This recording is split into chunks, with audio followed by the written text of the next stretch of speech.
You, what is good? Welcome back to Josh on Point mga pare. So ngayon pag-uusapan natin ang result ng pagsabay sa uso.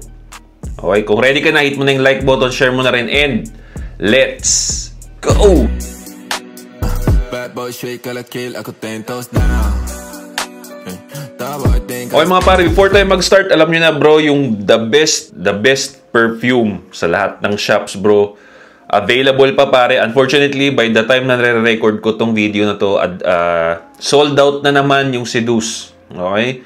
Pero meron pa tayong Foreplay at Climax. Yung Seduce talaga pare, mabilis talaga mag-sold out yan. Kaya sabi ko sa inyo, bumili kaagad kayo, dalawahin nyo na, tatluhin nyo na para marami kayong reserva kasi nauubos talaga yan. So for now, Foreplay and Climax pare, sagot kayo niyan, hindi rin kayo ipapahiya ng mga yan. Alright? Available yan sa mga shops natin, link nasa description. Okay mga bro, so kung naalala nyo yung last video natin, actually video na to, bago tong video na to is pinag-usapan natin bakit ang pagsabay sa trend is useless.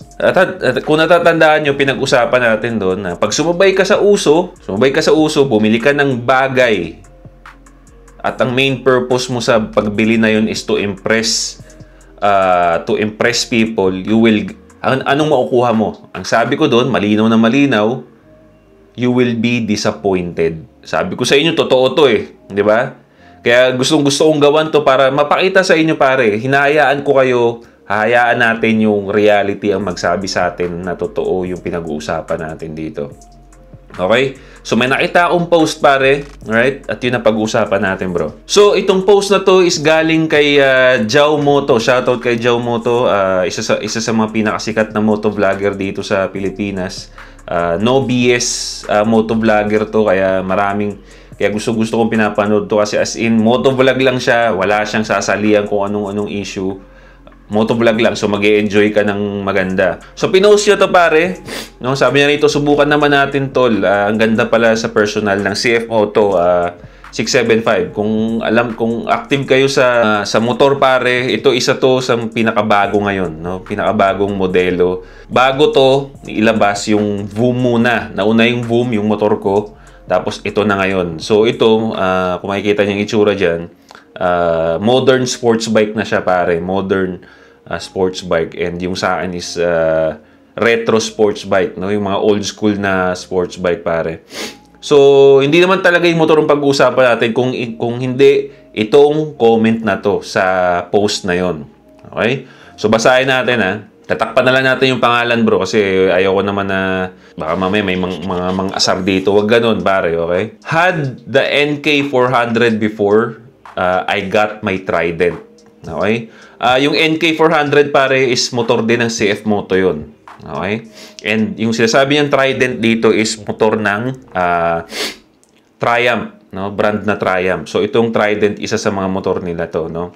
So had the NK400 before I got my Trident. So bakit kaya siya nagpalit, no? Bakit siya nagpalit from NK400, nagpalit siya sa Trident, no? From CF Moto pumunta siya ng Triumph. Tingnan natin.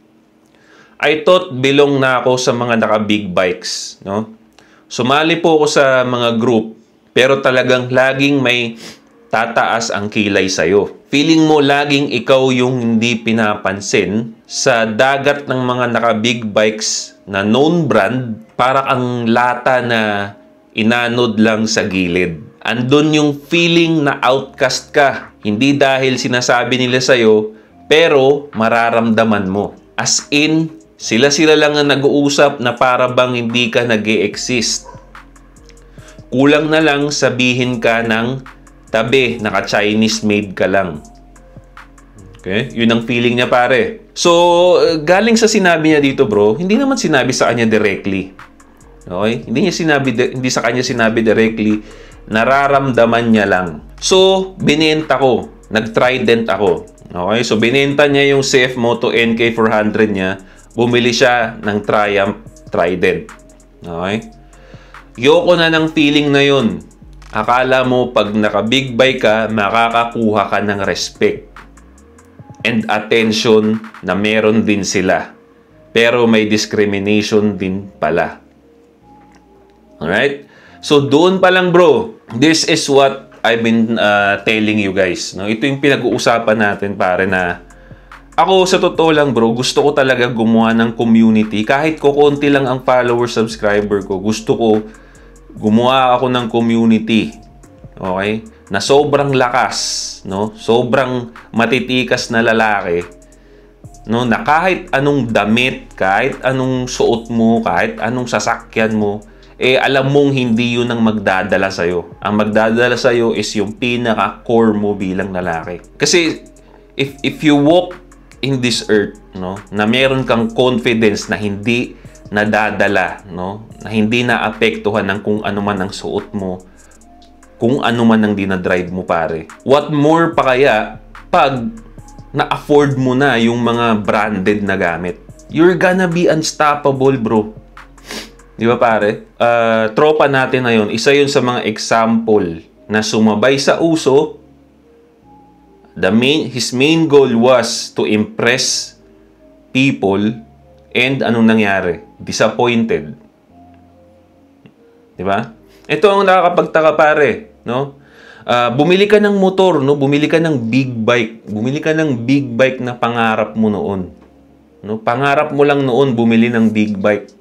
Actually, ang daming tao ang naghihiling ng magka-big bike. Ultimo makasampa lang sa big bike, hindi ma-experience. But you were able to buy it, no? When you did, ang unang-una mong ginawa compare yung sarili mo sa iba. Ang unang-una mong ginawa magpa-impress. Instead of appreciating the big bike na dati mo lang pinapangarap, pare. I understand na meron talagang stigma sa, sabihin natin, sa China bike, no? Sa Chinese made product, di ba? Pumasok ako, bumili ako ng motor knowing that, pare, no? Bumili ako ng motor knowing that kind of information na China bike, ganito, ganyan. But you know what? Alam mo ang unang nasa isip ko, pare, no? Wala akong pakailam kasi ang ganda ng itsura ng motor ko. Okay? Yun ang pinaka, wala akong pakailam sa sasabihin ng iba. Bibili ako ng motor kasi gusto ko yung itsura. Ang ganda niya sa paningin ko.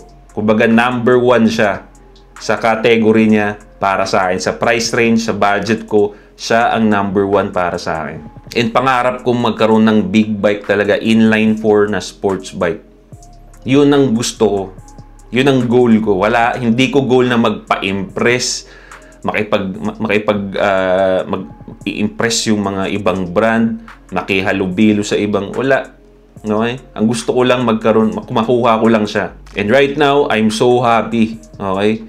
May makasama man akong iba't ibang brand, no? Nakikita nyo sa mga stories ko, pagka naka-follow kayo sa IG ko, I don't care. Okay? Naka-Honda ka, naka 1,000cc ka na BMW, Ducati, I don't care. Okay? It's good. Oo, na-appreciate ko, maganda yung motor mo, but, ito, bili ko to eh. Diba? Bili to ng business ko. Diba? Pinagmamalaki ko yun. Bili ng business ko to. Hindi to galing sa work ko. Bili pa ng business ko. So, yun lang, proud na ako, pare. No? Hindi ako bumili ng motor para magpa-impress. Diba? Gusto ko siya, kaya ako siya binili. And, right now, I'm not disappointed. Gustong-gusto ko siya, pare. Okay? Yun yung pinagkaiba namin ng mindset nung si tropa na to. May nakita akong isang reason din, no? Isang pagkakamali lang din ni tropa dun sa ginawa niya sa journey niya na yun, no? Bakit ka kasi sumasama, pare? Sa feeling mo, minamaliit ka. Napag-uusapan din natin yan dito, bro, no? So, nakikita ko talaga na si pare, binabase niya yung confidence niya doon sa motor na nabili niya. Which is sa akin, again, if you're gonna buy something to impress people or you're gonna buy something para magbago yung image mo, hindi dahil gustong-gusto mo yung it's gonna be, you're gonna be disappointed talaga, pare. Bumili kayo ng bagay dahil gustong-gusto nyo, hindi para magbago image ninyo, respetuhin kayo. You're gonna be disappointed, pare. No? You're gonna be disappointed. Now, bumili siya, pinalitan from China brand, bumili siya ng Triumph, Trident, di ba? Now na nag-upgrade siya sa isang hindi China bike, ano sa tingin ninyo? No? Ano sa tingin ninyo magiging attitude niya sa mga China bike? Since yun ang na-experience niya, nagpalit siya, umalis siya sa China bike, malamang sa malamang ito si Tropa, isa na ngayon siya sa mga magmamaliit doon sa mga bibili pa lang ng China bike. Kasi hindi niya kinaya eh. Di ba? Hindi niya kinaya yung pag-own niya ng China bike. Hindi na-impress yung mga tao, so naglipat siya ng ibang brand. Di ba? So, kung sino ngayon ang bibili ng China bike na mga baguhan pa lang, isa na ngayon siya doon sa magmamata, magdi-discriminate doon sa mga naka-China bike. So, wala ka ng pinagkaiba, pre. Di ba? Wala ka ng pinagkaiba doon sa mga masama loob mo. Ginaya mo sila eh. Di ba? Pinagbasihan mo yung confidence mo sa isang brand. No? And I also want to talk about this, no, mga pare. Real talk lang tayo. Okay? Maraming masasaktan dito sinasabi ko, but this is real talk. Yung mga taong bumabase sa brand, no, sa totoo lang, yung mga taong bumabase sa brand at nagdi-discriminate ng mga brand ay dahil yun lang ang maipagmamalaki nila sa buhay nila. Tignan mo. Sige, tignan mo. Tignan mo yung mga itsura ng mga yan, no? Yung mga ganyan yung mindset na, ay, China bike, ay. Tignan mo yung itsura yung mga bonjing yan, mga pare. Mga bonjing, no? So, if yung personality mo, yung confidence mo ibinabase mo sa brand ng motor mo, sa brand ng kotse mo, malamang sa brand ng damit mo, malamang sa malamang, wala ka kasing ibang may pagmamalaki, no? Yung mga lalaking tunay likas na matikas, yung motor nila, pang style lang nila yan. Most of the time, pang dagdag lang nila yan sa style nila, sa fashion nila. Wala silang pakialam sa brand. Because kahit anong brand ang dali nila, pare, alam nila sa sarili nila na yung confidence nila, yung pagiging matikas sila, nandoon sa nakasakay, hindi doon sa sinasakyan. Kaya huwag kayo magpapa-apekto sa mga ganyan, pare. Okay? Madami akong nakikitang comment niya sa mga post ko pag sinishare ko yung motor ko na proud. Maraming magsasabi, kahit anong gawin mo ganyan, China bike pa rin yan. Pag tinignan ko yung profile, puta, bonjing. 'Di ba? Taba, bobo pomorma, napapanot na. Kaya nag-aano sa brand, nagsistick sa mga brand yung mga yan kasi wala silang kayang ipagmalaki. Naka-Honda ka nga, naka-Kawasaki ka nga, under ka naman ng misis mo. Di ka naman pinapalabas pagka di ka nagpapaalam. 'Di ba? So ganyan yan, Brad. Ganyan ang kaya pag isa ka sa nagpapa-apekto sa mga brand na yan, pare. Supot ka. No? Supot ka, pare. Di ba? Bumili ka, again, ulitin ko, bumili ka, sumabay ka sa uso, bumili ka ng bagay dahil gusto mo, pangarap mo yun. Wag mo nang ikumpara yung sarili mo sa iba, ikumpara mo yung sarili mo doon sa past mo na nangangarap lang ng big bike, hindi doon sa mga taong bumili ng big. Doon ka, mas ma-appreciate mo yung binili mo pagka kinumpara mo yung sarili mo doon sa dating ikaw na nangangarap lang ng big bike. Kaya ako tuwang-tuwa ako, pare, kasi hindi ko akalain, no, sa buhay ko na makakabili ako ng big bike. May kotse naman na kami. Yung big bike ko, ano na lang yan, for laruan na lang yan, pare. Biruin mo, magdadagdag ako ng mahal na laruan sa buhay ko. Hindi ko na-imagine yan, pare, no? Nung bata ako, hindi. Kaya I'm so happy. Isa yan sa mga checklist ko na. Yeah. Kaya pag sa mga meet, pare, nakikita niyo yung mga Instagram ko? Sa mga Instagram ko, pare, pag pupunta ako sa meet, mga tambike, di ba, tawagin namin, mga naka-Ducati yun, hindi ako nanliliit, pare. No? Na-appreciate ko yun. Kahit wala akong pakialam kung anong tingin nila sa akin, kung China bike yung bili ko. Hindi ko naramdaman kasi yun eh. Alam mo yun, pare, hindi, in the first place, wala akong naramdaman na, uy, branded, nanliliit ako. Wala kasi akong pakialam dun. Totoo lang, when I go to Tambike, ang gusto ko dun is mag-enjoy, mag-appreciate lahat ng bike. Wala akong pakialam kung anong tingin nilang nakabili ako ng kay China bike na yan. Pero, tapos, ito pa pare. No? Wala akong pakialam dyan. But kung sino pa yung mga naka-branded na motor, na-appreciate nila yung itsura ng motor ko.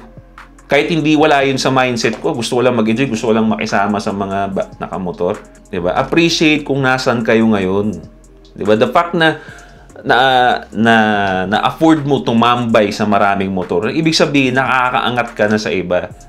That idea alone is a gift. So, yeah, that's it for me. Yun yung gusto kong sabihin dito, no? And I think, nung nabasa nyo rin yung comment na yun, nakaramdam din kayo ng something, no? So, yun ang gusto ko. Yun ang gusto kong mindset natin, Brad, na wala tayo sa brand, no? Nasa foundation tayo as long as buo yung foundation natin bilang lalaki. We're all good.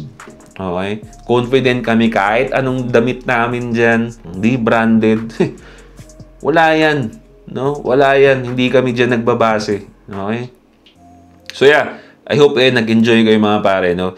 Comment down below. No? Comment down below kung ano masasabi niyo sa pinag-usapan natin na to. No? Nakaramdam din ba kayo ng ganun? Paano nyo siya na-overcome? Diba? So yeah, that's it for me pare. Don't forget to subscribe, hit the bell para notify kayo sa mga bago nating videos. This is Josh on Point. See you next time. Boom. Bro, no? Available lahat to.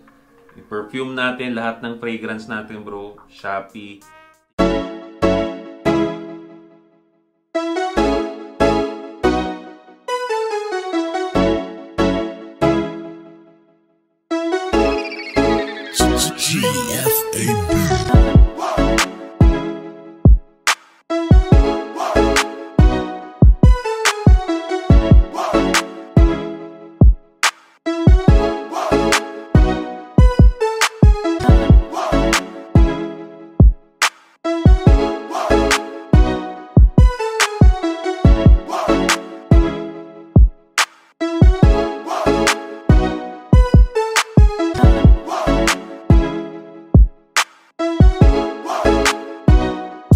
Yeah, that's it for me guys. This is Josh on Point. See you next time.